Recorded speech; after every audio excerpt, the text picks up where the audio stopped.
ఓం గం గణపతై నమః. ఓం ఐం సరస్వత్యై నమః. ఓం త్రాం శ్రీ గురుభ్యో నమః. హరి ఓం. భగవద్భక్తులందరికీ నమస్కారం. గురుభ్యో నమః. నిన్నటి వరకు మనము తారకాసురుడి జననం గురించి చెప్పుకున్నాము. ఇప్పుడు తారకాసురుడు జననం అయిన పిదప తారక తపస్సు గురించి మాట్లాడుకుంటున్నాం. తారక తపస్సులో అతను రాక్షస ప్రవృత్తి అనేది ఒక చిన్న కారణం వల్ల ఏర్పడిందే కానీ అతని యొక్క పుట్టుక వంశాన్ని గనక పరిశీలించినట్లయితే మహా గొప్ప వంశంలో జన్మించిన వ్యక్తి. బ్రహ్మ మానస పుత్రుడైనటువంటి కశ్యపుడు వారి తాతగారుగా ఉన్నారు. కశ్యప మహర్షి యొక్క సంతానంగా వజ్రాంగుడు, వరాంగి వీళ్ళిద్దరూ కూడా అత్యంత తపస్సు చేశారు. మరి అటువంటి తపఫలితంగా పుట్టినటువంటి ఆ బిడ్డ ఎంత గొప్పవాడో ముందు తెలుసుకుందాం. సరే, తారకాసురుడు వల్ల బాధలు ఎందుకు కలిగినాయో కూడా తెలుసుకుంటే మనందరం కూడా ఏం చేస్తున్నాము, ఏమి చెయ్యకూడదు, ఇది కూడా మనకు అర్థమవుతుంది.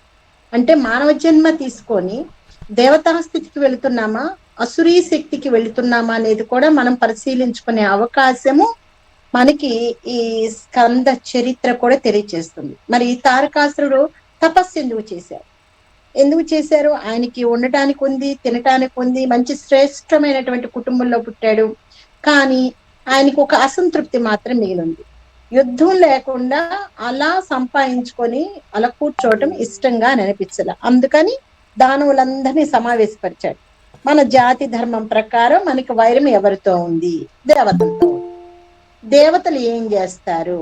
యజ్ఞాలు యాగాలు చేసిన వాళ్ళు ఎవరైనా సరే వారికి ఆహారముగా హవిస్సులను ఇచ్చినప్పుడు ఆ హవిస్సులు తీసుకొని వారి కోరికలు తీరుస్తూ సౌమ్యంగా ప్రేమగా కాపాడుతూ ఉంటారు. ఈ యజ్ఞాలు యాగాలు ఎక్కడ జరుగుతాయి? భూలోకంలో జరుగుతాయి.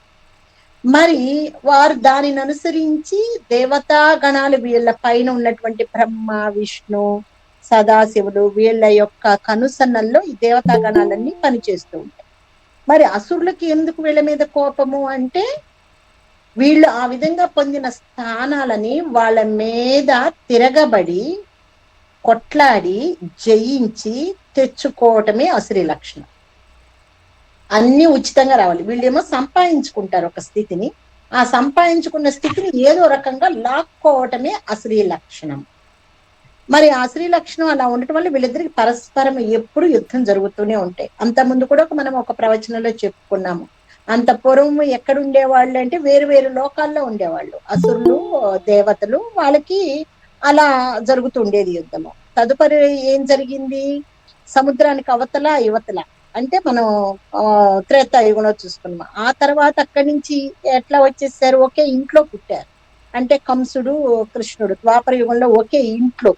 అదే కలియుగంలో ఇప్పుడు దేవత అసుర యుద్ధం మన శరీరంలో జరుగుతుంది. కనుక ఈ వృత్తాంతం వినేటప్పుడు ఎవరికి వాళ్ళము మనము అందరం కూడా ఒక తపస్సు చేస్తా ఉన్నాము. ఏం తపస్సు చేస్తున్నాము? జపాలు చేస్తున్నాము, ధ్యానం చేస్తున్నాము, సత్కర్మలు చేస్తున్నాము, వ్రతాలు చేస్తున్నాము, మంచి మంచి కార్యక్రమాలు చేస్తున్నాము. అయినప్పటికీ మనకి దుఃఖాలు వస్తున్నాయి. ఎందుకు వస్తున్నాయి?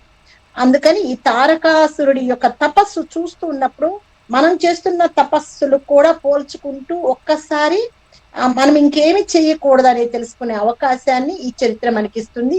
మనందరం జాగ్రత్తగా పరిశీలించాలి. కానీ దేవతలను ఎదుర్కోవాలంటే మామూలుగా కుదురుతుందా వీళ్ళకి? ఎందుకంటే వాళ్ళు ఏ హవిస్సుల వల్ల బలవంతులైపోయారు. కర్మలు, సత్కర్మలు నిర్వర్తించే వాళ్ళు ఇస్తున్నటువంటి హవిస్సులు. అంటే మనం చేసే యజ్ఞాలు యాగాల్లో మంత్రపూర్వకంగా హవిస్సులు సమర్పిస్తే ఆ హవిస్సులు ఎవరికి చేరుతున్నాయి? అగ్నికి చేరుతున్నాయి. అగ్ని తీసుకెళ్లి దేవతలకు ఇస్తున్నాడు. ఇక్కడ కూడా మళ్ళీ ఒక ముఖ్యమైన విషయం ఉంది. అగ్నికి కానీ ఇంద్రుడికి కానీ నేరుగా ఏ శక్తిని తీసుకునే అవకాశము లేదు. ఆయా దేవతల్లో సొగ భాగము ఉండి వాళ్ళు పొందుతూ ఉంటారు. విష్ణుమూర్తిలో కూడా అగ్ని ఉంటాడు, మన శరీరంలో కూడా అగ్ని ఉంటాడు, మనలో కూడా ఇంద్రుడు ఉంటాడు. ఇంద్రియాలన్నిటికీ అధిపతి ఇంద్రుడు అనమాట. మనలో ఉన్న పుణ్యాన్ని ఆయన కూడా కొంత తీసుకుంటాడు. మన శరీరానికి అధిపతి, ఇంద్రియాలకి అధిపతి, ఇంద్రియ రాజు అనమాట. అందుకు ఇంద్రుడయ్యాడు. అంటే వాళ్ళు నేరుగా పొందలేరు. ఆ నేరుగా పొందలేకపోవటానికి కారణం ఏమిటి అంటే వాళ్ళు శక్తి మాతని అవమానించడం జరిగింది. అది మనకి ఉపనిషత్తుల్లో ఉంటుంది. అది వేరొక సందర్భంలో మళ్ళీ చెప్పుకుందాం. కనుక అతను ఏం ఆలోచించాడు, ఇట్లా కాదు, నేను కూడా తపస్సు చేసి బాగా శక్తిని సంపాదించి ఈ దేవతలందరినీ వశపరుచుకోవాలి. ఎందుకు తపస్సు చేయదలుచుకున్నాడు? ఇది అందరం గుర్తు పెట్టుకోవాల్సిన ఒక్క విషయం ఏమిటంటే, పుట్టుక ఉన్నది అంటే మరణంతోనే వస్తాము. దేవుడి దగ్గర ఇదిగో ఈ రోజు నేను పుడుతున్నాను, ఫలానా టైంకి మీరు ఇచ్చిన అవకాశాన్ని ఉపయోగించి మళ్ళీ నేను తిరిగి వస్తానని మరణ సమయాన్ని కూడా నిర్ణయించుకొనే ప్రతి జీవి ఈ ప్రయాణానికి వచ్చి ఉంటుంది. కాకపోతే మనకి మరణం అంటే భయము ఒకటి, రెండోది మరణం గురించి మర్చిపోతాం. నేను శాశ్వతం అనుకొని రేపు నేను చెప్తాను క్లాసు అని ఒక మాట జారు విడిచేస్తుంది. రేపు అనే రోజు ఈశ్వరుడు ఇచ్చాడో లేదో అనేది మరుపు ఉండటం వల్ల నాకు రేపు క్లాస్ చెప్తాను అనే పదం ఒకటి జారి వచ్చేస్తుంది అనమాట. అంటే అది తెలియకుండానే నిరాధారమైనటువంటి ఒక వాగ్దానాన్ని ఇస్తుంది. అలాంటి వాగ్దానం కూడా ఇవ్వకూడదని ఇప్పుడు ఈ కథలో తెలుసుకుంటాం. ఎందుకు ఇవ్వకూడదో కూడా సంత్ కుమార్ కథలో వస్తుంది అనమాట. అప్పుడు ఆయన ఒక మాట చెప్పాడు తారకాసురుడు, ఏమిటంటే యుక్తమైన ఉపాయము లేని వాణ్ణి స్థిరమైన లక్ష్మి ఆశ్రయించదు. ఖాళీగా కూర్చొని చపలతత్వాన్ని కలిగి ఉండి సోమరిపోతుగా ఉండి ఆలోచన లేకుండా నాకు డబ్బులు రావాలి అని, డబ్బులే కాదు ఏదైనా వస్త్రం ఐశ్వర్యము, మాట ఐశ్వర్యము, ఆరోగ్యం ఐశ్వర్యము, చక్కటి బంధువులు కలిగి ఉండటం ఐశ్వర్యము, ఇవన్నీ రావాలంటే మనిషికి ఏముండాలి? మంచి ఆలోచన ఉండాలి, యుక్తమైన ఆలోచన ఉండాలి. చంచలత్వం ఉండకూడదు. కాసేపు ఆ మాట కాసేపు ఈ మాట అలా మాట్లాడకూడదు. అంతేకాకుండా ఇంకొకటి ముఖ్యమైన విషయం ఏమిటంటే సోమరిపోతుగా ఉండకూడదు. ఎప్పుడు ఏదో ఒక పనినన్నా చేయాలి, అధ్యయనమైనా చేయాలి, మంచి నామమన్నా చెప్తూ ఉండాలి, ఎవరికైనా సహాయం చేస్తూనైనా ఉండాలి. ముఖ్యంగా మాటని అదుపులో ఉంచుకుని మౌనంగా ఉంటూ చేసుకుంటూ వెళ్ళాలి. అలా చేసిన వాళ్ళని లక్ష్మి లక్ష్మి అంటే ఐశ్వర్యము ఆశ్రయిస్తుంది. దాన్ని రక్షించుకోగలిగే సామర్థ్యం కూడా యుక్తము అంటే యోచన కలిగిన వాడికి ఉంటుంది అని చెప్పాడు. కనుక నేను ఇవన్నీ సంపాదించాలంటే తపస్సు చేయాలి అని చెప్పాడు. అప్పుడు వెంటనే రాక్షసులు సహజంగా మనకి ఎదుటి వాళ్ళు ఏదైనా పని చేస్తారంటే వెరీ గుడ్, మీరు బాగా చేయండి, మేము వెనకుంటామంటాం.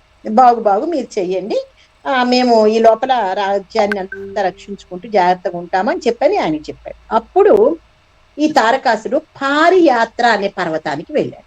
ఎక్కడుంది ఈ పారియాత్ర? నాకు 3 రోజుల నుంచి ఒక పెద్ద సమస్య. అసలు పారియాత్ర ఏంటి, పరియాత్ర అన్నాడా, పారియాత్ర అన్నారా? అసలే అంటే స్వామీజీ ఎంత నిశితంగా ప్రతి ఒక్క చిన్న విషయాన్ని ఇక్కడ ప్రస్తావించారంటానికి ఇది ఒక ఉదాహరణ. ఈ పారియాత్ర అనేది ఒక గుహ, దీన్ని పరియాత్ర అని కూడా అంటారు. ఇది మేరు పర్వతానికి పశ్చిమ దిశలో ఉంటుంది. దీన్ని శ్రీకృష్ణుడు స్నపద అని పేరు కూడా పెట్టాడు. శ్రీకృష్ణుడి చేత స్నపద అనే పేరు పెట్టబడింది. పురాతన ప్రస్థల ప్రాంతం ఇది. అంటే శ్రేష్టమైన స్థల ప్రాంతము అని.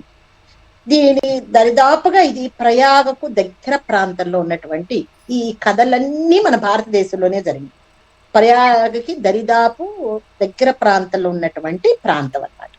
అక్కడికి వెళ్ళాడు. ఎందుకు ఆయన పారియాత్ర గుహకే ఎందుకు వెళ్ళాడంటే, ఆ గుహ ఏమి ఇలాంటి గుహ కాదు, సామాన్యమైన గుహ కాదు. ఆ గుహలో ధాతు రసాలు ఉన్నాయి, ఔషధులు ఉన్నాయి. ఔషధులు అంటే మన దేహానికి దారుఢ్యాన్ని ఇచ్చేవి, ఆరోగ్యాన్ని ఇచ్చేవి. ఆకలి, దప్పిక, నిద్ర ఇవి లేకుండా చేయగలిగినటువంటి మూలికలు ఉన్నాయి. అంటే ఆ మూలికల వాసన చూస్తేనే ఆకలి, నిద్ర, దప్పిక ఉండదట. అటువంటి మూలికలు కూడా ఆ గుహ పరిసర ప్రాంతాల్లో ఉన్నాయి. అటువంటి గుహలో పశుపతిని ఆరాధిస్తూ, పశుపతి అంటే ఎవరు? ఈశ్వరుడు. పశుపతిగా అన్నాడు కనుక ఇతడు పాశుపత, పంచపాశుపత, పంచపాశుపత అనేటటువంటి మంత్రాన్ని జపిస్తూ తపస్సు పంచాగ్నుల మధ్య చేయడం ప్రారంభించాడు. ఏమిటండి పంచపాశుపతాలు అంటే ఏంటి? పశుపతిని లొంగ తీసుకోవాలి అంటే ఇంకా దేవుళ్ళకి ఏం పని పాట లేదనుకున్నారా? నువ్వు అంతటి వాడివి ఇంతటి వాడివి అది ఇది అని పొగిడితే వాళ్ళు పొంగిపోయి వరాలు ఇస్తారా? అదా? అంటే ఈ స్తోత్రాల్లో 1000 నామాల్లో నిరాకార, నిర్మల, నిర్లేప అంటే ఆహా నేను అమ్మవారిని పొగుడుతూ ఉంటే అమ్మవారు నాకు నేను అనుకున్న కోరికలు తీరుస్తున్నానని అనుకుంటున్నారా? అది కాదు అక్కడ. అక్కడ ఒక్కొక్క అక్షరానికి ఒక్కొక్క శక్తి ఉంటుంది. మనం చెప్పుకున్నాము. ఏమని చెప్పుకున్నాం? మహేశ్వర సూత్రాలు అనేటటువంటివి ఈశ్వరుడి యొక్క ఢమరకం నుంచి వచ్చినప్పుడు ఆ ప్రాణ శక్తులు 49 సూక్ష్మ ప్రాణ శక్తులుగా మారి మన శరీరంలో ఒక్కొక్క చాట ఉపవిస్తమై ఉన్నవి. ఉపవిస్తము అంటే తిష్ట వేసుకొని కూర్చొని ఉన్నవి. మన మాట శబ్దం వస్తున్నప్పుడు వాయు రూపంలో బయటకు వస్తున్నప్పుడు ఆ చైతన్య శక్తులన్నీ కూడా ఉత్తేజితం చెందుతాయి. ఇంగ్లీష్ లో చెప్పాలంటే యాక్టివేట్ అవుతాయి అన్నమాట. అంటే ఒక్కొక్క నామాన్ని మనం పలుకుతున్నప్పుడు మన శరీరంలో ఉన్నటువంటి దైవిక లక్షణాలన్నీ విప్పారటం మొదలు పెడతాయి. దానికి మనం ఇవన్నీ చెయ్యాలే కానీ ఆ ఈశ్వరుడు ఏదో సంతోషపడతాడని కాదు. ఎక్కడో చుట్టూ తిరుగుతూ వెతుకుతున్నాం. మనలో ఉన్నటువంటి చైతన్యము ఈశ్వర ప్రసాదం. ఈశ్వరుడిలో ఏమున్నదో అది సూక్ష్మ స్థితిలో మనలో కూడా ఉంది కనుక ఆ సూక్ష్మ స్థితిలో ఉన్న చైతన్యాన్ని తెలుసుకోవటమే ఈశ్వర సాక్షాత్కారము. దానికోసం ఆయన తనలో ఉన్నటువంటి దైత్య లక్షణము ఉన్నప్పటికీ తపస్సు ద్వారా తెలుసుకోవటానికి ఈశ్వరుని ప్రత్యక్షీకరించుకోవటానికి ప్రయత్నం చేస్తూ అతను పాశుపత మంత్రాలని ఉచ్చరించడం మొదలుపెట్టాడు. దానిలో 5 భాగాలు ఉంటాయి. ఓం స్వహ, ఓం భువః, ఓం భూహు, ఓం సహ, ఓం జుం, ఓం హం, ఓం స్వాహ అనే ఒక మొదటి భాగం. రెండో భాగంలో ఏం చేస్తారంటే అఘోరేభ్యో అత ఘోరేభ్యో ఘోర ఘోర తరేభ్య అని మనకి ఎక్కడొస్తుంది? లఘు రుద్ర పాఠకంలో వస్తుంది. అది రెండో భాగం. ఆ మంత్రం పట్టిస్తారు. తర్వాత మహాపాశుపత మంత్రము అంటే రుద్రం మొత్తం ఒకసారి ఆ పాఠకం మొత్తం చదువుతారు. రుద్రం నమ్మకం చమకం అంటున్నాం చూడండి. రుద్ర పాఠాన్ని మొత్తం చదువుతారు. తర్వాత మళ్ళీ అఘోర మంత్రాన్ని చదువుతారు. తర్వాత నవగ్రహ పాశుపత మంత్రాలు చదువుతారు. నవగ్రహం అంటే ఓం క్లీం శ్రీం ఐం హ్రీం గ్లౌం రం హూం ఫట్ స్వాహ అని ఉంటుంది. ఇవన్నీ అవసరం లేదు, తెలుసుకోవాల్సిన అవసరము. కానీ తెలుసుకోండి, వాటి జోలికి పోవద్దు. ఎందుకంటే దానికి సంబంధించిన నిష్ఠ ఉండాలి, మన దేహానికి కూడా స్థితి ఉండాలి. కానీ ప్రతిదీ తెలుసుకొని కనుక మనం పారాయణ చేస్తే ఏమి చెయ్యకూడదు, ఏమి చెయ్యవచ్చు. మానవ జీవితానికి ఇక్కడికి వచ్చినందుకు ఊరికే ప్రవచనాలు వింటమా, మాలలు తిప్పటమా, మళ్ళీ దైనందిక కార్యక్రమంలోకి వెళ్ళిపోయి మామూలుగా ప్రవర్తించడం, మళ్ళీ భక్తులుగా ఇక్కడ ప్రవేశించడం, మళ్ళీ వెళ్ళటం, ఈ ఆట ఏదైతే ఉందో ఈ ఆట మాయకి మహత్తుకి మధ్య అలా ఊగుతున్నాం, ఉయ్యాలు ఊగుతున్నాం. అందుకే మనకి అద్దాల మండపంలో స్వామివారి ఉయ్యాల సేవ చేస్తుంటారు. అందుకే అద్దాల మండపంలో అనేక బింబాలే కనపడుతూ ఉంటాడు. అద్దాల మండపంలో ఊరికే కాదు ఉయ్యాల సేవ చేసేది అద్దాల మండపంలో. ఈ ఊగుతూ ఉన్నాడు. మాయకి మహత్తుకి తేడా తెలియదు. మాయను చూసి మహత్యాలు అనుకుంటారు, మహత్తును చూసి మాయని భ్రమపడుతుంటారు. ఆ సన్నని పొరను తెలుసుకోవాలంటే ఏం చేయాలి అంటే కొన్ని సాధనలు చేయాలి. వ్రతాలు చేయటం, నోములు చేయటము, పారాయణలు చేయటము, సత్సంగాలకి అలవాటు చేసుకొని పదే పదే ఒక్కొక్క పదాన్ని విచారణ చేస్తూ ఏమై ఉంటదని అన్వేషించటము, ఇవన్నీ కూడా సాధనలోనికి భాగాలుగా వస్తాయి. సరే, ఇలా చేస్తూ ఏం చెప్పుకున్నా మంత్రాలు చేస్తూ పంచ అగ్నుల మధ్య చేశాడు. ఆ పంచ అగ్నులు ఏంటి? ఒకటి బడబాగ్ని. అందరికీ తెలుసు బడబాగ్ని ఎక్కడ ఉంటుంది అనగానే అందరూ చెప్తారు. ఎక్కడ ఉంటుంది? సముద్రంలో ఉంటుంది బడబాగ్ని అని.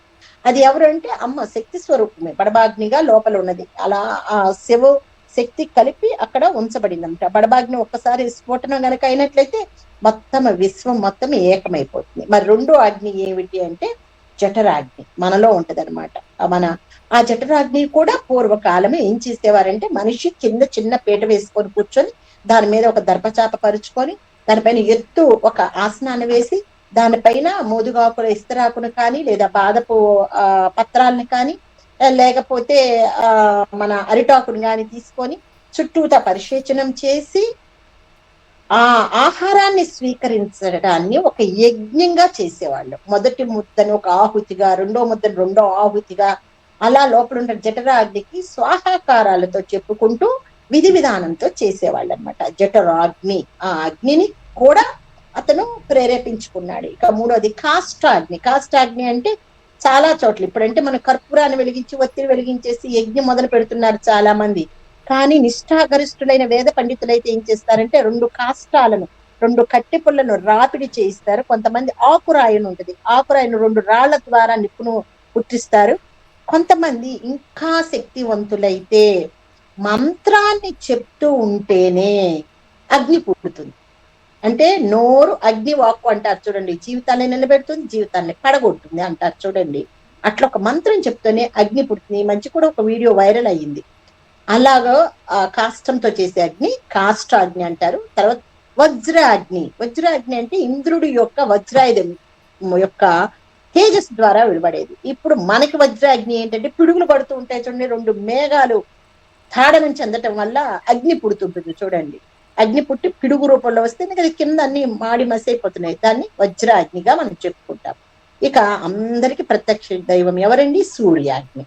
ఇలా ఈ 5 అగ్నుల మధ్య పంచపాశుపత మంత్రాలని ఉపాసన చేస్తూ ఘోరమైన తపస్సు పశుపతి కోసము చేశాడు. ఎవరిని చేస్తున్న అతను? మనం ఇంతసేపు తారక అసురుడు, తారక అసురుడు, అసురుడు అసురుడు అసురుడు అని చెప్తున్నాం.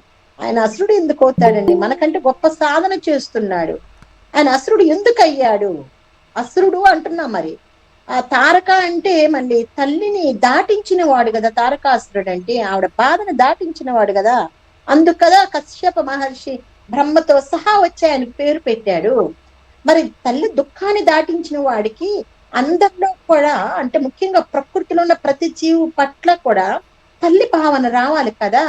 కానీ తారక అసురుడు అనే అది ఎందుకు తగిలించుకున్నాడు అంటే కేవలం ఒక ద్వేషం అనే భావన అతని మనసులో ఇంత తపస్ లక్షణాలు ఉన్నప్పటికీ ఉండటం వల్ల అతనికి అసురుడు అనేటటువంటి ఒక పేరు తగులుకొని అతను స్టార్ట్ అయ్యాడు అనమాట. సరే, అతను బాగా ఈ విధంగా చేసుకుంటూ ఎంతసేపటికి ఈశ్వరుడు ప్రత్యక్షం, పశుపతి ప్రత్యక్షం కావట్లేదు. తన శరీరంలోని మాంసాన్ని కొద్దిగా తీసి ఈ పంచాగ్నులకి ఆహుతి వేసుకుంటూ చివరికి మాంసము లేని వాడుగా మొత్తము శరీరంలో ఉన్న మాంసపు కన్నులన్నింటినీ మూర్ఖపు భక్తి అనమాట నైవేద్యంగా చెల్లించుకున్నాడు. కొన్ని చోట్ల చూడండి, నాలుక గుచ్చుకుంటారు, ఇటు నుంచి ఇటు గుచ్చుకుంటారు, నిప్పుల మీద నడుస్తూ ఉంటారు. అసలు విపరీతమైనటువంటి దీంతో ఊగిపోతూ అవసరమైతే మనిషిని కూడా ఇంతెత్తు లేపేస్తారనమాట. అంటే భక్తి యొక్క తీవ్ర స్థాయి పెరిగినప్పుడు శరీరములో అనంతమైన శక్తి తెలియకుండానే విజృంభిస్తుంది. విడిగా అయితే ఒక గ్లాస్ తీసుకెళ్లి సింకులో వేయాలన్నా కూడా మనకి చాలా ఇబ్బంది పడతాం. అబ్బా ఇప్పుడు లేవాలా అనుకుంటాం. కానీ భక్తి పారవస్యం కనుక పరాకాష్ఠ చేస్తే గ్లాస్ ఏం కర్మ, పెద్ద ఇత్తడి గంగాలను కూడా చిటికిన వేలతో లేపి గిరగిర తిప్పి అక్కడ పెడతాం అనమాట. ఆ భక్తి పారవస్యం వచ్చినప్పుడు అంత ఇంటర్నల్ ఎనర్జీ, అంతర్గత శక్తి లేస్తుంది అనమాట. అతడు ఆ విధంగా మాంసపు కండలు తీసి ఆహుతులు చేసి చివరికి ఇంత కూడా శరీరం మీద మాంసం లేనివాడుగా అయ్యాడు. కానీ తపోబలం పెరిగిన వాడైపోయాడు. ఈ తపస్సుకు ఉక్కిరి బిక్కిరైపోయాడు. ఎవరయ్యా అంటే బ్రహ్మ. పరిగెత్తుకుంటా వచ్చాడు. బ్రహ్మ వచ్చేసి అన్నాడు, ఒరే నాయనా, హంసవాహనం వేసుకొని నీ కోసం పరిగెత్తుకుంటా వచ్చాను. హంసవాహన రూఢుడైన బ్రహ్మ వచ్చాడు ఫస్ట్. హంసవాహనం అంటే ఏంటి? మన శ్వాస. బ్రహ్మ రావటం అంటే ఏంటి? జ్ఞానం పొందటం అన్నమాట. ఆ జ్ఞానం పొందుతూ ఆయన ఒక మాట చెప్పాడు, అరే నాన్న నీకు ఏం కావాలి, నీకు ఇష్టమైంది ఏదైనా సరే ఇస్తా, నాకు చాలా ఆనందంగా ఉంది, ఏం కావాలి అని అడిగాడు. అయితే తారకాసుడు చేతులు జోడించి అడిగాడు, ప్రభు నాకు దయ ఉంటే 2 వరాలు ఇవ్వండి. ఒకటి, ఏ ప్రాణి చేత కూడా నేను శక్తివంతమైన అస్త్రాల చేత, దేవతల చేత, ఏ ప్రాణి చేత నాకు మరణం ఉండకూడదు. నేను అజారామరుడునై ఉండాలి. ఆ అజార అంటే పుట్టుక చావు లేనివాడిగా ఉండాలి అని అన్నాడు. ఒకటి. రెండోది ఏం కోరాడు? నాతో సమానమైన బలం గల పురుషుడు మరొకడు ఉండకూడదు అని. ఆయన అన్నాడు, సరే నీతో సమానమైన బలం గల పురుషుడినైతే లేకుండా నేను ఇస్తాను, కానీ పుట్టుకతోనే ప్రతి వ్యక్తికి తప్పనిసరిగా మరణం అనేది ఉంటుంది, మృత్యు అనేది తప్పదు కదా. కొంచెం నువ్వు ఆలోచించి ఆ యోచన చేసుకొని, అసలు బ్రహ్మ ప్రత్యక్షం అయితేనే బ్రహ్మజ్ఞానం వస్తుంది. ఇంకా యోచన చేసేది ఎందుకు? ఆయన చూడంగా నా తెలివి వచ్చేస్తుంది. నువ్వు ఎవరి నుంచి నీకు మృత్యువు కూడా రాదు అంటే నేను శంకించలేను అంటే ఉదాహరణకి చీమ కుడితే నాకేమైనా మరణం సంభవిస్తుందా? సంభవించదు కదా అని ఒక దీంట్లో ఉంటాం కదా మనం. దోమ కుడితే మనకు మరణం సంభవిస్తుందా? ఉండదు కదా. సరేలే, మలేరియా వచ్చి రోజుల తరబడి ఉండిపోవటం అంటే అది వేరు, మనకి లోపల యాంటీబాడీస్ లేకపోతే. కానీ చిన్న చిన్న చీమలు కానీ ఇంకేమన్నా కానీ అయితే మనకి మరణం సంభవించదు కదంటే మనం శంకించం కదా దాన్ని చూసి. అదే కత్తి పట్టుకుని ఒక మనిషి ఎదురుకు వస్తే శంకిస్తాం, అమ్మో వీడి ద్వారా మనకి మరణం వస్తుందేమో కదా అనుకుంటాం. అట్లా నీకు అనుమానం లేని ఎవరైనా వ్యక్తి కనపడితే నాకు ఇతని ద్వారా మృత్యువు సంభవించదని శంకించటానికి కూడా లేనటువంటి వ్యక్తి ఎవరైనా కనపడితే అటువంటి వ్యక్తుల నుంచి నీకు మరణం రాకూడదని వరం కోరుకో అన్నారు. అప్పుడు ఆలోచించాడు ఇతను. బ్రహ్మ కదా ఎదురుగా ఉంది, జ్ఞానం వచ్చేసింది ఇతనికి. ఏమనిచ్చాడు? శివుని వీర్యము నుండి శివ వీర్య సముత్పన్న పుత్ర సేనాపతి వ్యధ భూత్వా శస్త్రం క్షిపేన్ మహ్యం తదా మే మరుణో భవేత్. శివుని వీర్యము నుండి పుట్టిన 7 ఏళ్ల సంవత్సరాలు అంటే 7 సంవత్సరాలు కలిగినటువంటి ఒక కుమారుడు సేనాపతి అయ్యి నా మీద గనక అస్త్రాలు గనక ఉపయోగించినట్లయితే నాకు మరణం వచ్చేటట్లు ప్రసాదించండి. మరణం తప్పదు అంటున్నారు కనుక నాకు అవకాశాన్ని ఇవ్వండి. నేను తదాస్తు అన్నాడు. ఎంత తెలివిగా కోరాడు అంటే కారణం ఏంటంటే అప్పుడే ఆ మధ్య కాలంలో దక్ష యజ్ఞం అయిపోయింది. అమ్మవారు ఏమైపోయారు? సతీదేవి అగ్నికి ఆహుతి అయిపోయింది. దాని ఫలితంగా శివుడికి ఏమొచ్చింది? వైరాగ్యం వచ్చింది. వైరాగ్యం వచ్చి ఎక్కడికి వెళ్ళిపోయాడు? ఆయన తపస్సుకి వెళ్ళాడు. తపస్సుకి వెళ్ళి విరాగిగా ఉన్న వ్యక్తిని, వైరాగ్యంతో ఉన్న వ్యక్తిని కదిలించి వివాహం చేయాలి. ఆ వివాహం కూడా ఎవరితో చేయాలి? సాక్షాత్ జగజ్జనితో చేయాలి. ఆమె ఏమైపోయింది? దగ్ధం అయిపోయింది కదా. ఇతని యొక్క ఆలోచన తీరు చూడు. అసలు ఎట్టి పరిస్థితుల్లో శివుడికి వివాహం కాదు, పార్వతీదేవి లేదు, వాళ్ళకి పుత్రుడు కలిగేది ఉండదు, నాకు మరణం ఉండదు అని చెప్పి గట్టిగా తీర్మానించుకొని ఆ వరం కోరుకున్నాడు తెలివిగా. కానీ అతడికి తెలియంది ఒకటి జరిగిపోయింది. నహి సర్వస్వం నా జానాతి. అతనికి ఒక విషయం తెలియకుండా ఉండిపోయింది. ఏమిటి అంటే నారదుడి యొక్క ప్రేరణతో, నారదుడి యొక్క ప్రేరణతో ఏం జరిగింది? నారదుడు చాలా ముఖ్యుడు అనమాట. ఎవరికైనా సరే ఆత్మజ్ఞానము గాని ఏదైనా తెలియబోయే ముందు తప్పనిసరిగా నారదుడు ప్రత్యక్షం అవుతాడు. దేవుడు కంటే ముందు వచ్చేది ఎవరంటే నారదుడు. నారదుడు. ఈ నారదుడు ప్రత్యక్షం అవుతాడు. ప్రత్యక్షమై మనకి మార్గదర్శకత్వం చూయిస్తాడు. అది మీకు క్రమేణా అర్థమవుతుంది. నిజంగా మనము దీనిలో కనుక కూర్చొని జాగ్రత్తగా ఆధ్యాత్మిక ప్రయాణాన్ని పట్టుకొని మనం కనుక వెళ్ళగలిగినట్లయితే మనకి ఇవన్నీ ఈ జన్మలోనే చక్కగా అనుభూతిని పొందుతాం. ఇది తథ్యం, అనుభవపూర్వకంగానే చవటం జరుగుతోంది. అతడు ఏం చేశాడంటే సతీదేవి ఇంతకు మునిపే హిమవంతుడికి కూతురుగా అంటే పార్వతిగా పుట్టడం జరిగింది. ఆ స్వామి వైరాగ్యంతో కనులు మూసుకొని సతీదేవి ఎక్కడుందో గ్రహించి హిమాలయానికి వెళ్ళి అక్కడ తపస్సు చేసుకుంటున్నాడు. ఈ నారదుడి ప్రేరణతో పార్వతీదేవి హిమవంతుడి ద్వారా స్వామికి సేవ చేయడానికి వినియోగించబడి. కానీ ఈయనేమీ కన్నులేమీ తెరవట్లేదు. అమ్మవారు మాత్రం రోజు వెళ్ళి అతనికి సేవ చేస్తూనే ఉంది. ఈ విషయం తారకాసురుడికి తెలియదు. ఎందుకు? ఇతను తపస్సులో ఉండిపోయాడు కదా, అందుకని విషయ పరిజ్ఞానాన్ని ఇంకా గ్రహించలేదనమాట. అందుకు ఆయన తెలియక అలా కోరుకోవడం జరిగింది. సరే, బ్రహ్మవరం ఇచ్చాడు. ఈయన శోణిత నగరం అనే ఆ నగరానికి వెళ్ళిపోయాడు. అక్కడ ఎవరుంటారు? వీళ్ళ గురువు గారు శుక్రాచార్య. ఇక్కడ మనం అందరం గట్టిగా పట్టుకోవాల్సిన విషయం ఏమిటి అంటే ఏ పని చెయ్యబోయినా, ఏ మాట మాట్లాడపోయినా, ఏ కార్యక్రమానికైనా సరే దేవతలు గాని దానవులు గాని తప్పనిసరిగా దేవతలు వాళ్ళకంటే సుప్రీం గాడ్స్ పెద్ద దేవతల దగ్గరికి వెళ్ళబోయే ముందు కూడా ఎవరు సలహా తీసుకుంటున్నారు? గురువు సలహా తీసుకుంటారు. ఎవరైతే మార్గదర్శకం ఆ గురువులు కూడా ఎలా ఉండాలమ్మా? ఖచ్చితంగా నీతి నిజాయితీ కలిగి తప్పనిసరిగా ఎప్పుడు శ్రేయస్సు, తన్ను ఆశ్రయించిన వారి శ్రేయస్సు కోరేవాడు నిజమైన గురువు. అటువంటి గురువుని తప్పకుండా ఆశ్రయించి సలహా తీసుకోవాల్సింది. ఏ మాట మాట్లాడబోయినా కూడా గురువు సలహా లేకుండా వాళ్ళు కదిలేవాళ్ళు కాదు. ఆ గురువు గారు నేను ఇది సంపాదించాను, నాకు ఇట్లా వచ్చింది అని చెప్పగానే శుక్రాచార్యుడు ఏం చేశాడు? శోణిత నగరానికి ఆ మహాసురుడు అయిపోయాడు. తారకాసురుడు అయిపోయాడు, మహాసురుడు అయిపోయాడు. అతన్ని ఆ నగరానికి రాజధానిగా చేసి అసురులందరికీ రాజుని చేశాడు. ఇంకా ఇప్పుడు స్టార్ట్ అయింది. ఇంకా అతనికి ఏమొచ్చేసింది? బాగా శక్తి వచ్చేసింది. ఇంకా దేవతలు జయించి వచ్చింది కనుక దేవతలు పీడించడం మొదలు పెట్టాడు. దేవతల దగ్గర ఉన్న శ్రేష్టమైన వస్తువులన్నీ తీసుకున్నాడు. అంటే కల్పవృక్షము, కామధేనువు ఇవన్నీ కూడా తీసేసుకున్నాడు, లాగేసుకొని అతడు ఏం చేశాడంటే పీడించడం మొదలుపెట్టాడు. యుద్ధం చేసి గెలవకపోయినట్లయితే మామూలుగా ఊరికే భయపెట్టి తీసుకుంటే బాగుండదని యుద్ధం ప్రకటించేశాడు. యుద్ధం చేసే తీసుకోవాలి, ఉచితంగా తీసుకోకూడదు అనేది గ్రహించేసి యుద్ధాన్ని ప్రకటించాడు. ఎందుకు యుద్ధాన్ని ప్రకటించాడు అంటే ఇక్కడ చాలా ఈ విషయాలు మనకు కూడా చాలా ముఖ్యమైనవి. తల్లిదండ్రుల కోర్కెలను నెరవేర్చనివాడు, బంధువుల శోకాన్ని తీర్చనివాడు, కీర్తిని అభిమానాన్ని సంపాదించుకోలేనివాడు జీవించి ఉన్నా కూడా మృత్యుడితో సమానము. చూడండి, ఎటువంటి వాడితో సమానం? మృతుడితో సమానం అన్నాడు. తల్లి తండ్రి ఏదైనా కోరితే ఆ కోరికను తప్పనిసరిగా నెరవేర్చవలసిందే. శోకాన్ని, బంధువులు శోకంలో ఉన్నప్పుడు వాళ్ళ శోకాన్ని తీర్చాలి. దానితో పాటుగా కీర్తిని అభిమానాన్ని సంపాదించాలి. కీర్తిని అంటే మీరు అనొచ్చు, అమ్మ తల్లిదండ్రులు ఒకవేళ దుర్మార్గ కోరికలు కోరితే, ఒకవేళ జమదగ్ని ఉన్నాడు, ఆ తల్లిని ఛేదించమన్నాడు. తల్లిని ఛేదించమని అనంగాల్లో ఏం చేశాడు? పరశురాముడు తల్లిని వధించేశాడు. అక్కడ జాగ్రత్త పట్టుకోవాలి. జమదగ్ని స్థాయి కూడా గొప్పది, పరశురాముడి స్థాయి గొప్పది. ఈ కాలం నాటి మన యొక్క స్థాయి స్థితిని చూసుకొని మధ్య మార్గంగా ధర్మాన్ని, ధర్మ సూక్ష్మతని ఈ సత్సంగాల ద్వారా తెలుసుకొని వారిలో మార్పు రావటానికి ప్రయత్నం చేసి, చెడు మార్గము ఉన్నప్పుడు మధ్య మార్గాన్ని అవలంబించడం అనేది ఉత్తమం. ఇక్కడ మా నాన్నగారు వీళ్ళని పోయి 2 కొట్టమన్నారని చెప్పి 2 పోయి పీకొస్తే అది ధర్మము కాదు. ఒకవేళ ఇప్పుడు చెప్పిన ప్రకారము ధర్మంగా తీసుకున్న ఆ కొట్టిన పాపము మీ తండ్రికి కానీ తల్లికి కానీ ఎక్కువగా చెందింది, అందులో సందేహమే లేదు.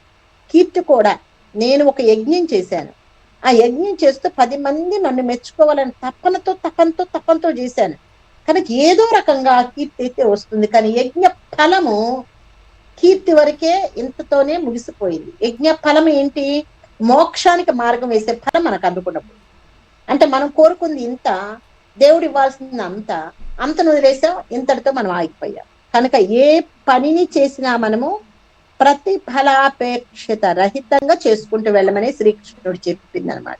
కనుక ఆ ధర్మ సూక్ష్మాలను కూడా మనము అనుసరిస్తూ ఈ పదాన్ని అర్థం చేసుకోవాలి. కనుక నేను తక్షణం దేవతలతో యుద్ధం చేసేసి నా బంధుమిత్రులందరికీ నేను వాళ్ళ శోకాన్ని, అంటే వీళ్ళందరూ ఎందుకు శోకిస్తున్నారు, వీళ్ళ బంధువులందరూ దేవతల వల్ల శోకిస్తున్నారు, నేను అది తీరుస్తాను, నా తల్లిదండ్రుల కోరిక నెరవేరుస్తాను, నాకు దానివల్ల కీర్తి వస్తుంది, నాకు అభిమానులు కూడా పెరిగిపోతారు, అప్ప అంత చేశారు ఇంత చేశారని అభిమానిస్తారు కదా అని అనుకున్నాడు. కానీ చూడండి, వాళ్ళందరూ కోరుకున్నది ఏంటి?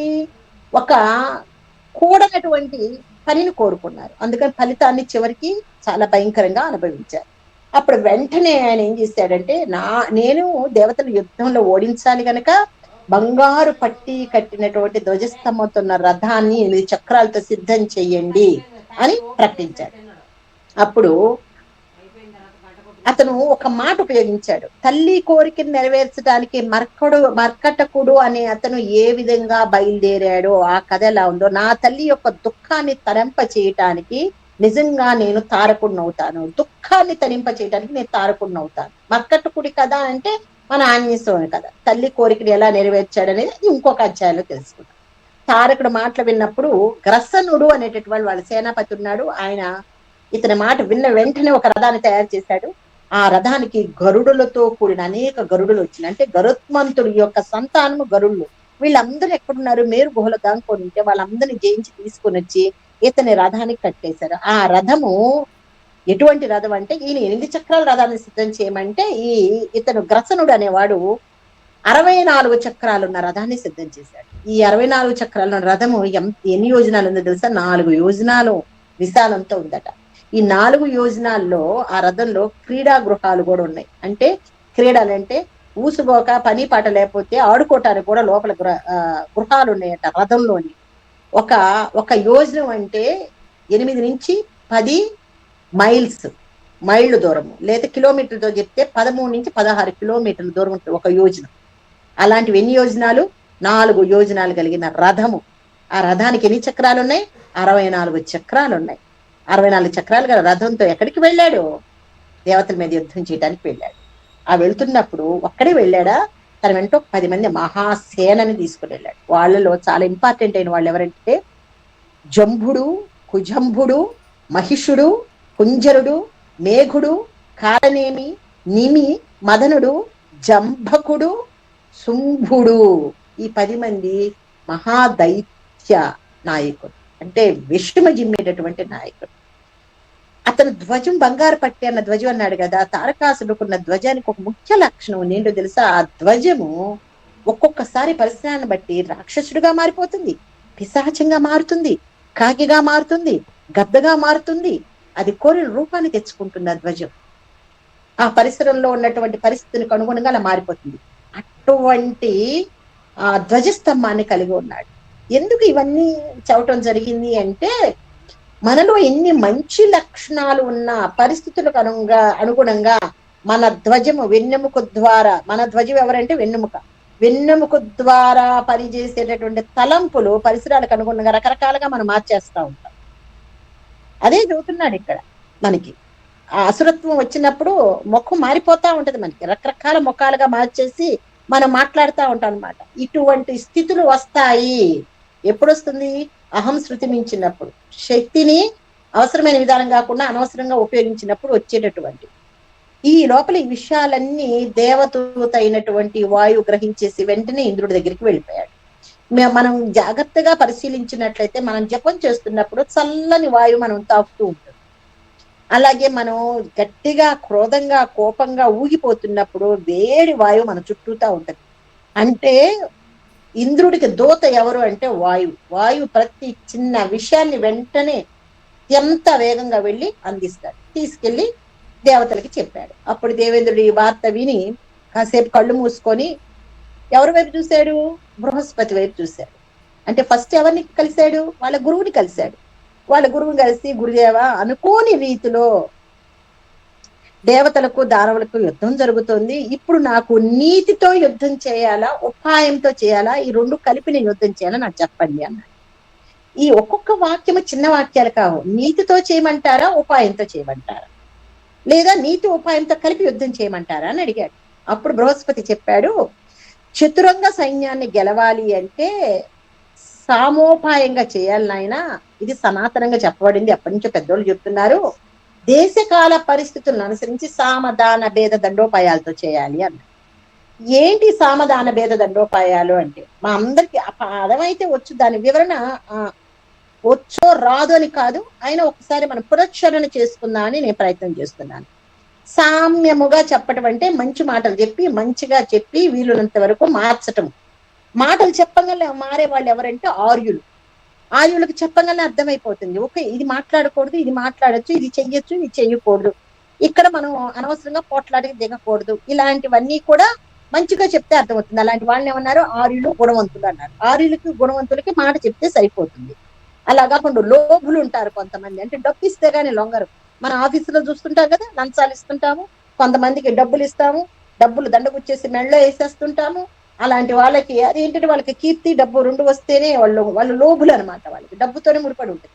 వాళ్ళకి మనం ఏం చేయాలి? దానం ఇచ్చి వాళ్ళని లొంగ తీసుకోవాలి. అలాంటి వాళ్ళు మనం కార్యక్రమాన్ని మనం ముందు జరిపించాలంటే. ఇక తర్వాత ఏమన్నారు? భేదోపాయం. భేదోపాయం అంటే ఏంటి? స్పర్ధ తీసుకోవచ్చు.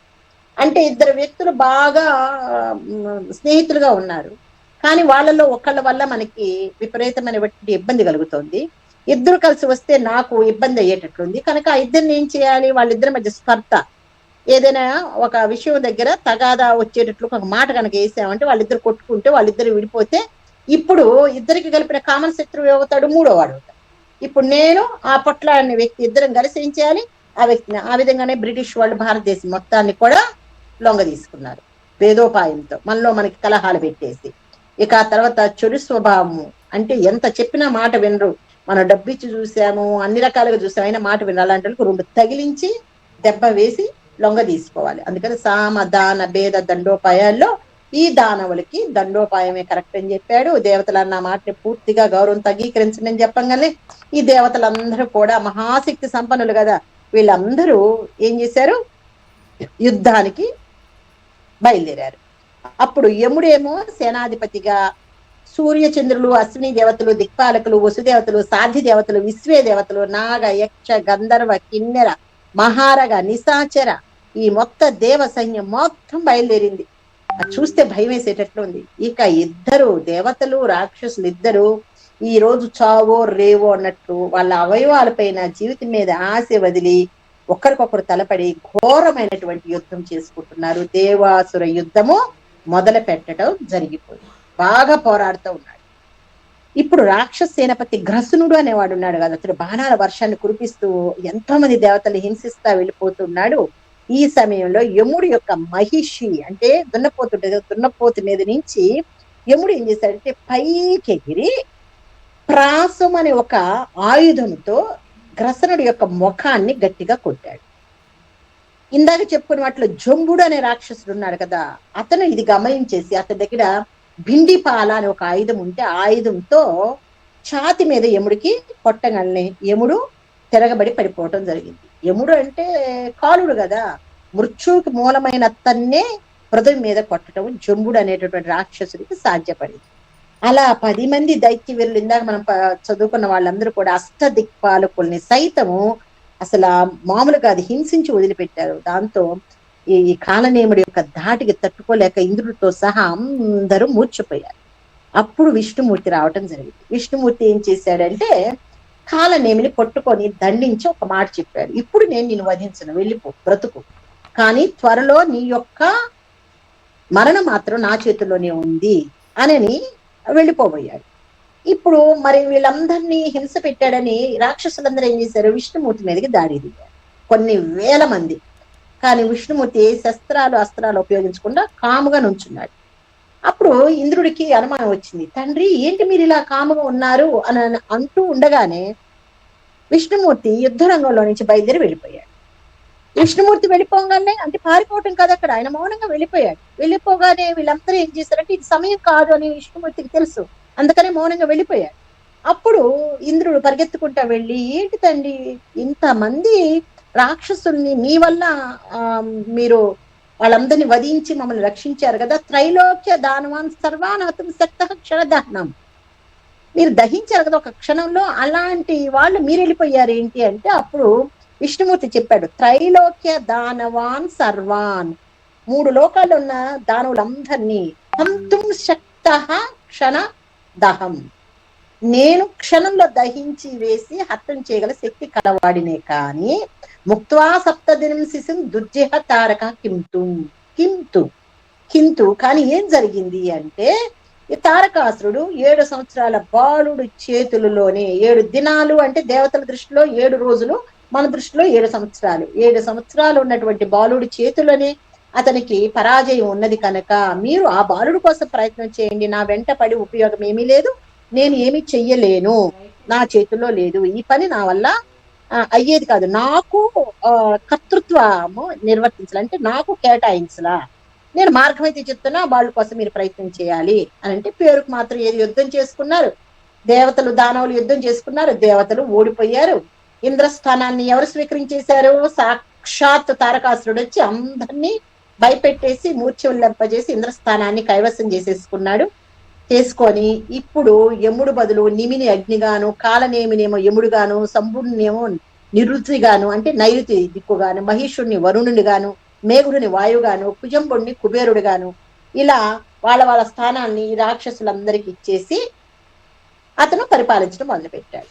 అప్పుడు మహావిష్ణువు దేవతలందరిని విడిపించడానికి వచ్చేసి ఒక ప్రతిపాదన తెచ్చారు, అయ్యా దేవతలు నీ జోలికి రారు, వీళ్ళందరూ వెళ్ళి ఒక మేరు పర్వతంలో ఉంచేస్తాను, కోతి రూపం ధరిస్తారు, నీ జోలికి రాకుండా ఉంటారు, అలా వెళ్ళిపోయిన వాళ్ళకి మరణంతో సమానం కదా అని ఉపాయం చెప్తారు. ఇదేదో బాగానే ఉంది, నా జోలికి రాకుండా ఉంటే చాలు, వెళ్ళిపోయి బతకండి అంటారు. వీళ్ళందరికీ కోతి రూపాలు వస్తాయి. కోతి రూపాలు వచ్చి వీళ్ళు మేరు పర్వతం దగ్గరికి వెళ్ళి అక్కడ ఉండటానికి నిశ్చయించుకుంటారు. కానీ వెళ్తూ దేవతలందరూ తమ బాధని వెళ్ళబోసుకుంటారు, ఎట్లా మేము ఇక్కడి నుంచి బయటపడాలి, కోతి రూపాల నుంచి ఎన్ని రోజులు ఉండాలి అని చెప్తారు. నేను మేరు పర్వతం దగ్గరకు వచ్చి మీకు సమాధానం చెప్తాను. విష్ణుమూర్తి తారకుడు వైపు తిరిగి ఒక్క మాట చెప్తాడు. ఈ మాట మనందరికి కూడా ఏం చెప్పాడు ఆ మాట అంటే, తారక నీకు విద్య ఉంది, చాలా చాలా ఇంపార్టెంట్, మీకు విద్య ఉంది, జ్ఞానం ఉంది, తపస్సు చేస్తున్నావు, జపాలు చేస్తున్నావు, అన్నీ ఉన్నాయి, కానీ తత్వం మాత్రం తెలియటం లేదు.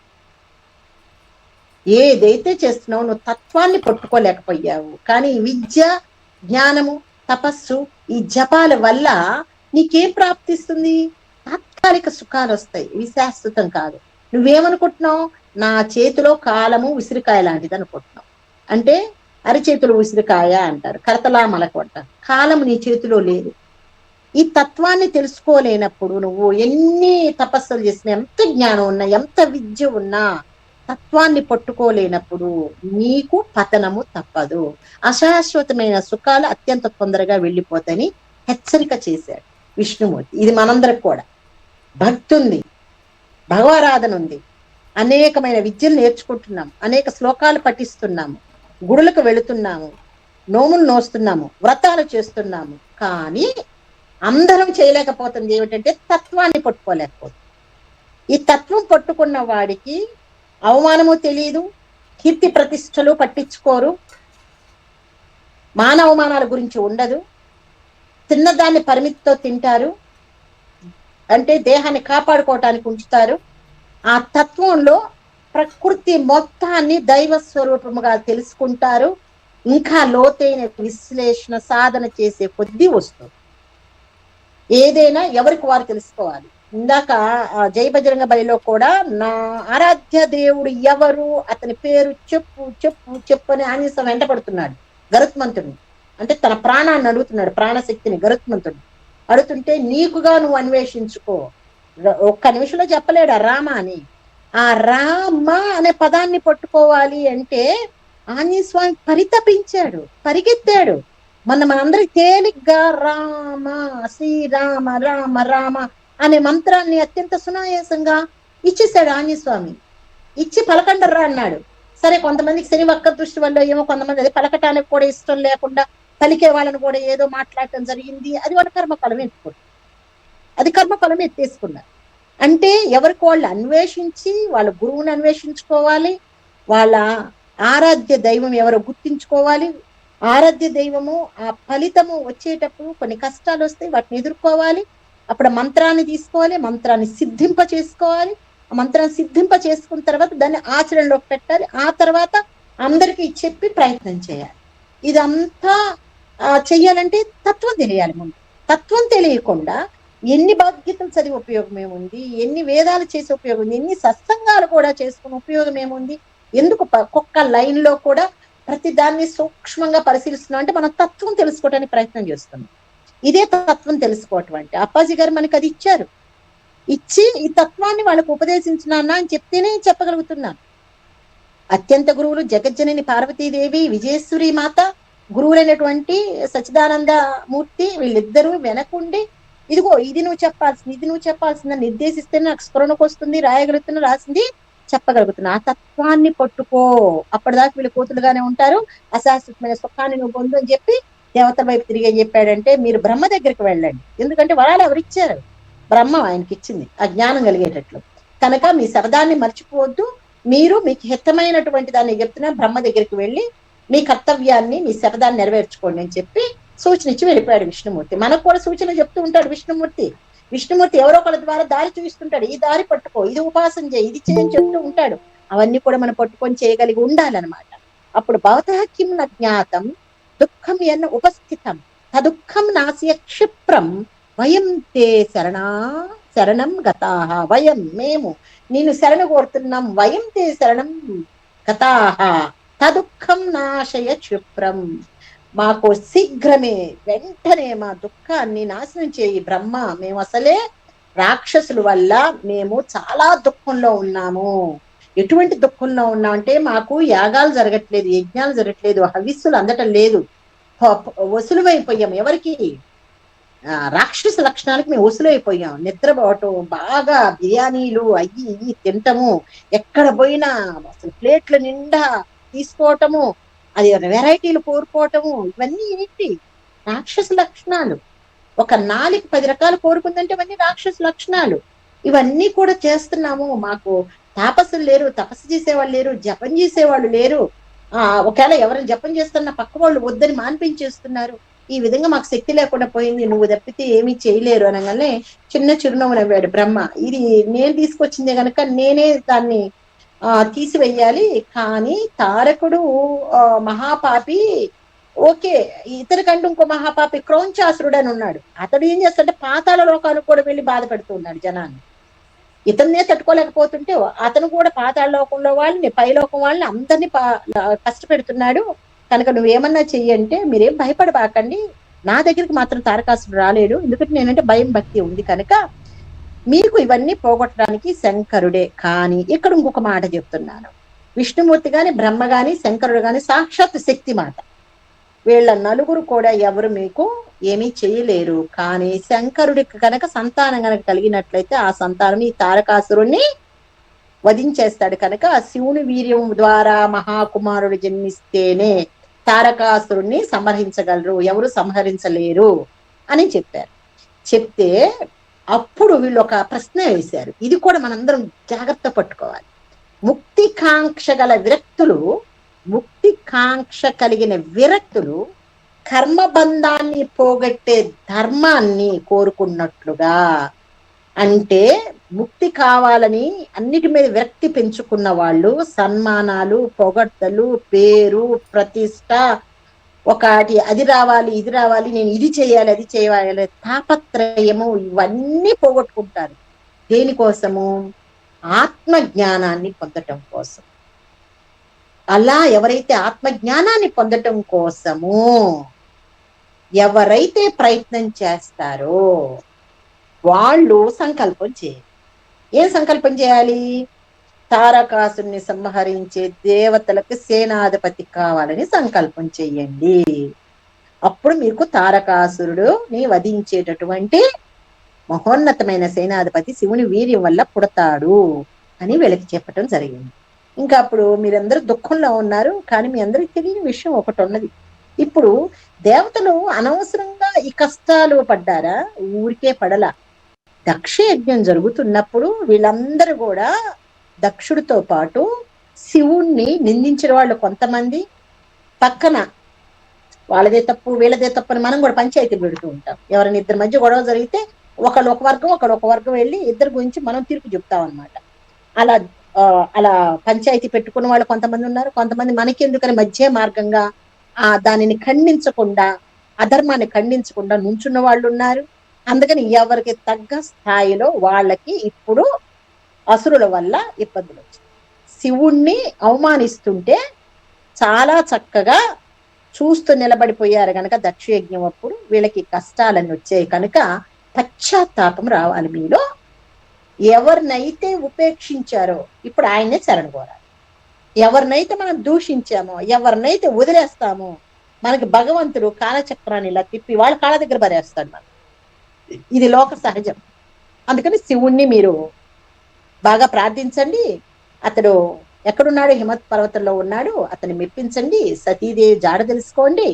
ఆమెని అతనికి ఇచ్చి వివాహం చేయండి, మీకు అంతా శుభాలు జరుగుతాయి అని చెప్పి బ్రహ్మవాక్కు. బ్రహ్మవాక్కు అంటే ఏంటి? జరుగుతుంది అంతే, ఆ మాట చెప్పగానే జరుగుతుంది అని చెప్పేసి ఆయన వెళ్ళిపోయాడు. అప్పుడు తారకాసురుడు సామాన్యుడు కాదు కదా, కశ్యపుడు తపస్సు తెచ్చుకున్నాడు. వజ్రాంగి వరాంగి దంపతుల యొక్క తపస్సు ఉంది. అంటే తల్లిదండ్రుల తపస్సు ఉంది, తాత తపస్సు ఉంది, తల్లిదండ్రుల తపస్సు ఉంది. బ్రహ్మ వరం తెచ్చుకున్నాడు. మళ్ళీ ఇంత మంది అంశలతో తపబలంతో జన్మించిన తారకాసురుడు కేవలం అమరత్వంపై గల ఆశతో, అమరత్వం అంటే నేను దీనికి వెళ్ళిపోవాలి, దేవలోకాన్ని జయించిన ఒక దురాశ పుట్టడం వల్ల రాక్షసుడు. అందుకు రాక్షసుడయ్యాడు. ఒక నిమిషము మీ అందరూ దీన్ని పట్టుకోవాలి. అన్ని మంచి లక్షణాలు ఉన్నప్పటికీ ఒక దురాశ అనేది అతని యొక్క తల్లిదండ్రుల యొక్క తాతల యొక్క సాక్షాత్ బ్రహ్మమూల కుటుంబం అయినప్పటికీ ఏం కోల్పోయాడు? తరతరాల నుంచి వస్తున్న తపశ్శక్తిని కోల్పోయి అసురుడుగా ఉన్నాడు.